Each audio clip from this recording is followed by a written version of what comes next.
Bueno, continuamos con el menú de la era paleolítica y hoy vamos a encontrarnos con uno de nuestros grandes primos, los Neandertal. Hay varios sitios en el mundo en que se manejó y se descubrió a esta cultura. Vamos a ver qué nos dejaron, qué aprendieron, qué hicieron y qué nos dejaron. El tema, acuérdate, el menú de la era paleolítica hasta el uso de suplementos. En la cueva Fireira Bravo, ahí en España, Joao Badal descubrió lo siguiente: restos bivalvos, crudos y cocidos. ¿Qué significa eso? Comían 50% de productos marinos. Extraían de ahí el omega 3 fundamental. ¿Sí? Mejillones, cangrejos, lapas, almejas, tiburón, caballo, el ciervo, la vid, el pino. El pino se obtiene omega 3 es su cáscara. ¿Sí? Barbas de macho, que es una planta muy aceitosa. El olivo, piñones, que todos ellos contenían en promedio omega 3, ácidos grasos y arginina, elementos fundamentales para el pensamiento, para lo que es cognitivo, ¿sí? Tenían una superdefensa. ¿Por qué aquí? ¿Por qué en cuevas cercanas al mar? Muy cercanitas, porque les tocó una época de frío, de glaciación. No podían andar siempre en el bosque persiguiendo animales, era muy difícil y había mucho frío. Pero descubrieron esa enorme despensa cerca del mar.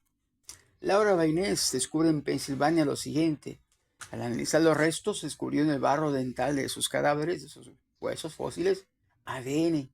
Y descubrió que comían carne, hongos, frutos secos, gramíneas, un montón de semillas. Estamos hablando de Pensilvania, ¿sí? Y encontraron que se alimentaban por ciclos, un clima cálido por esa parte. Usaban cortezas de hongos y posiblemente por los restos encontrados en algunos de los fósiles y huesos fracturados que encontraban ahí, encontraron ese tipo de lo que sería cultivo de hongos, la penicilina. Es muy probable entonces que ya manejaban la cura de heridas. Aquí tengo un resto de húmero, aquí se ve el montón de tejido pues óseo, esporoso. Entonces aquí posiblemente ya descubrieron ellos cómo atender heridas, por lo tanto ya tenían dos enormes avances. Curaban heridas y habían iniciado lo que es la agricultura, porque al investigar qué gramíneas le funcionaban, pues seleccionaban. ¿Ok? Bien.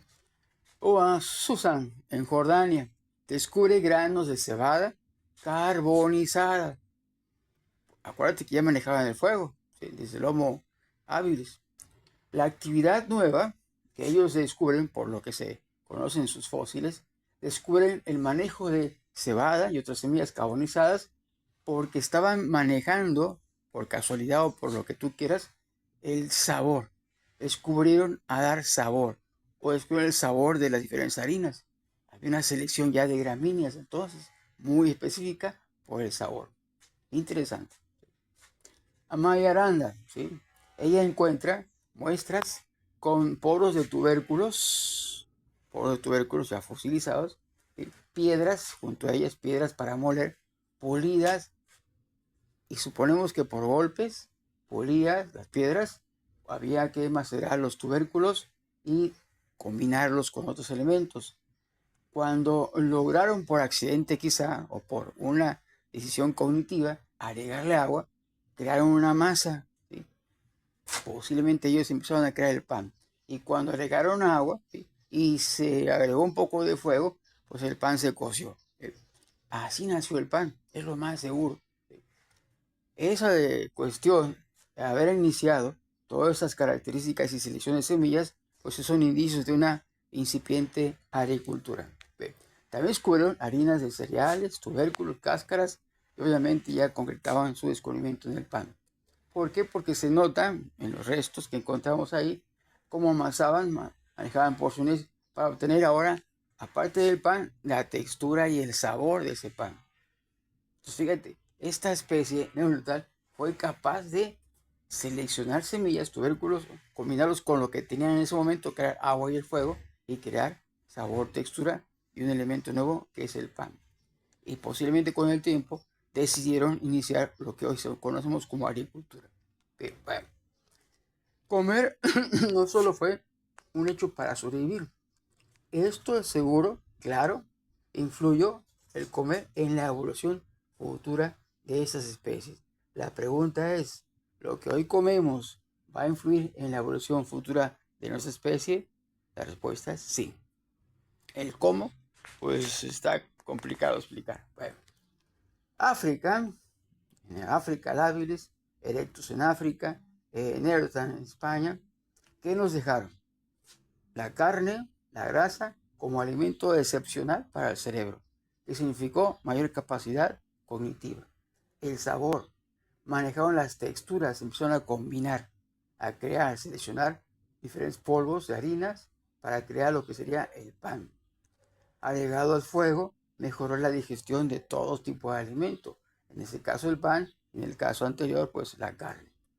E inició lo que hoy conocemos como agricultura. ¿De acuerdo? Entonces, esto nos dejaron nuestros tres grupos de humanos o prehumanos que hemos platicado. De los neandertal nos queda más platicar lo siguiente.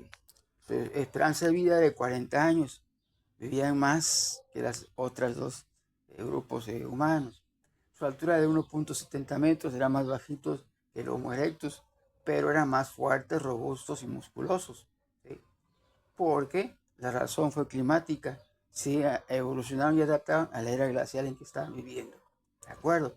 Entonces, estas personas de estos tres grupos, al manipular herramientas, moler las semillas, combinarlas con agua, con otras semillas, agregarles el fuego, ¿sí? Junto con la carne que comían y cortaban fácilmente, pues obviamente les facilitó esta evolución. La pregunta ahora es, ¿por qué ellos con una esperanza de vida bastante buena morían pues nada más por razones naturales o accidentes o que eran devorados por otras especies? Pero ¿por qué nosotros, con la ciencia tan avanzada, con tantos alimentos, tenemos un porcentaje de enfermedades tremendamente enorme? De hecho, el 70%, 80% de la humanidad está enferma. Enfermos vivos. ¿De acuerdo? ¿Quién nos ayuda a prevalecer eso? La medicina. ¿Sí? Y los alimentos manipulados hacen que tú estés vivo por un solo motivo, para generar ingresos a esas empresas. Los alimentos actuales no tienen todos los nutrientes. Eso lo haremos en el siguiente y último capítulo de mañana. ¿De acuerdo? Acuérdate. Menú de la era paleolítica al uso de suplementos. Nos vemos.